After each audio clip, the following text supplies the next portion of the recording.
हम अभी सभी दोस्तों को गुड मॉर्निंग। अभी सुबह का 8 बज रहा है और हम लोग जा रहे हैं दीक्षित घर से। और अभी तो रास्ता बढ़िया है, आगे बहुत तगड़ी ऑफ रोडिंग मिलेगी। और आप लोग ये नज़ारे देखो, बिल्कुल स्वर्ग में चल रहे हैं इस टाइम पे। स्वर्ग और मंगल ग्रह दोनों की फीलिंग आ रही है यहाँ पे। और ये देखो, रात में यहाँ पे बर्फबारी हुई थी तो ये सारे बर्फ से ढक गए। कल इतने ज़्यादा नहीं थे, आज ज़्यादा है यहाँ पे। अभी तो रास्ता शानदार मिल रहा है। दीक्षित यहाँ से 6 किलोमीटर है, लेकिन अभी आगे बहुत गड़बड़ रास्ता मिलेगा।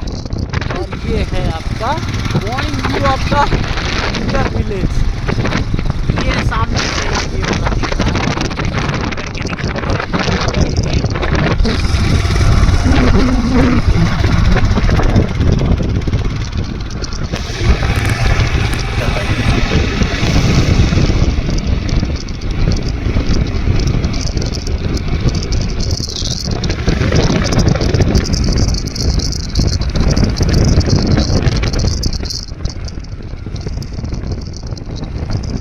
सामने बुलडोजर आ रहा है।